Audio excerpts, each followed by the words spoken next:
भूतिया होटल। विक्की और मेरा दोस्त महेश, हम दोनों अपने दोस्त विनोद की शादी में उसके गांव जा रहे थे। विनोद हम दोनों का कॉलेज फ्रेंड था और जहां उसका गांव था वहां न तो मैं कभी गया था और न ही महेश कभी गया था। फिर भी मैंने और महेश ने सोच लिया था कि अपने दोस्त विनोद की शादी में ज़रूर जाना है। इसलिए हमने विनोद से फ़ोन में ही उसके गांव का पूरा एड्रेस ले लिया था। उसका गांव गढ़वाल के पहाड़ों में था, इसलिए हम बस में ही जा रहे थे। और विनोद के बताए अनुसार बस ने जब हमें पहाड़ों के उस एक छोटे से बस स्टॉप पर उतारा जहां से विनोद के गांव जाने के लिए हमें गांव दूसरी गाड़ी करनी पड़ती है। पर हमें बस ने जब वहां उतारा तब तक काफ़ी अंधेरा हो गया था। रात के लगभग उस समय 8 या 9 बज रहे होंगे, पर अंधेरा तक तो ठीक था। पर हमने जैसे ही उस बस स्टॉप में इधर उधर देखा तो हमें वहां आसपास कोई भी गाड़ी या कोई भी इंसान नहीं दिख रहा था। पर हमें विनोद ने बताया था कि हमारे बस से नीचे उतारते ही कोई ना कोई टैक्सी वहां मिल जाएगी। पर यहाँ तो दूर दूर तक कोई इंसान भी नहीं दिख रहा है। फिर मैंने तुरंत महेश से कहा, अरे यार, यहाँ तो कोई नहीं दिख रहा, तू ज़रा विनोद को तो फ़ोन लगा। मेरी बात सुनकर महेश ने तुरंत विनोद को फ़ोन लगाया और उसका फ़ोन स्विच ऑफ आ रहा था। उसके 3-4 बार कोशिश करने पर भी विनोद का फ़ोन नहीं लगा। तो उसने मुझसे कहा, अबे भाई, विनोद का फ़ोन तो स्विच ऑफ आ रहा है, अब क्या करें? विनोद के अलावा और किसी का नंबर भी तो नहीं है।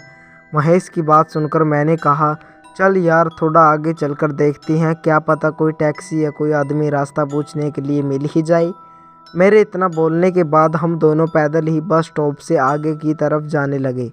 हम दोनों पैदल चलते चलते लगभग 1 किलोमीटर तक आगे निकल गए थे, पर हमें अभी तक वहाँ कोई भी इंसान नहीं दिखा था।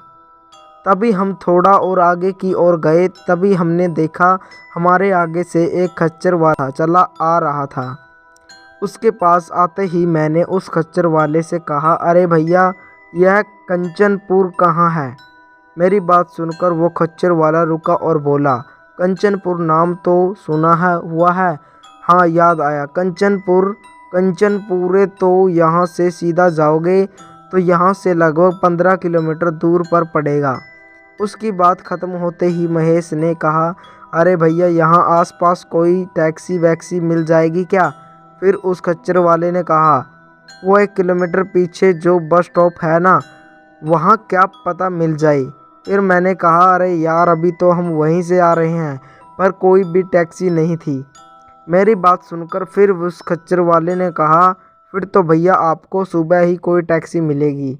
उस खच्चर वाले की बात सुनकर फिर मैंने कहा, यार, फिर कोई दूसरा तरीका नहीं होगा वहाँ तक जाने का? फिर उस खच्चर वाले ने कहा, नहीं भैया। फिर तुरंत महेश ने कहा, भाई, यहाँ कोई आसपास ऐसी जगह है जहाँ हम रात भर रुक सकें? इस पर फिर उस खच्चर वाले ने कहा, वो यहाँ से थोड़ा ही आगे एक होटल है। पर उसकी बात सुनकर मैंने कहा, पर क्या?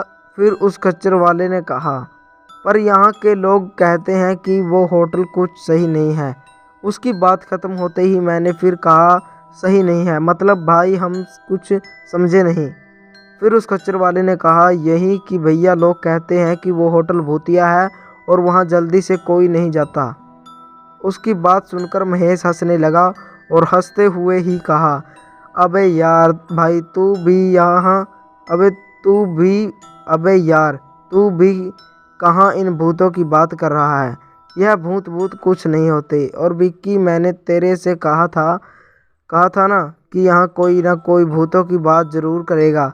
महेश की बात सुनकर उस खच्चर वाले ने कहा, अरे भैया, मेरा काम था आपको बताना, तो मैंने आपको बता दिया है।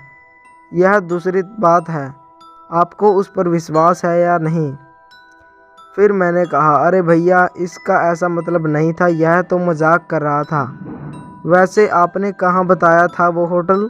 फिर उस खच्चर वाले ने कहा, वो यहाँ से सीधा आगे जाओगे तो थोड़ा ही आगे आपको वो होटल दिख जाएगा। फिर उसके बाद उस खच्चर वाले के बताए अनुसार मैं और महेश हम दोनों चल दिए उस होटल की ओर। फिर उसके बाद हम थोड़ा ही आगे गए थे कि तभी हमें वो होटल भी मिल गया जिसके बारे में खच्चर वाले ने बताया था। पर हम जैसे ही वहाँ पहुँचे तो हमने देखा कि वो होटल देखने में काफ़ी पुराना लग रहा था। उस होटल को देखकर महेश ने कहा, अरे भाई, काश यह होटल बाहर से जैसा दिख रहा है वैसा अंदर से ना हो, क्योंकि वो होटल बाहर से देखने में काफ़ी पुराना और गंदा लग रहा था। फिर उसके बाद मैंने कहा, भाई मुझे तो यह होटल सच में हॉन्टेड लग रहा है। मेरी बात सुनकर महेश ने कहा, अबे भाई, तू कहाँ उस खच्चर वाले की बात में आ रहा है, और चल देखते हैं कि कोई कमरा आज रात के लिए मिलेगा भी या नहीं। फिर उसके बाद हम दोनों उस होटल के अंदर जैसे ही गए तो जो हमने देखा उसे देखकर हम दोनों की आंखें फटी की फटी रह गई। अरे अभी कहानी यहीं ख़त्म नहीं हुई है, बल्कि कहानी तो अभी ही शुरू हुई है। यानी आगे की कहानी अब अगले एपिसोड में। धन्यवाद दोस्तों।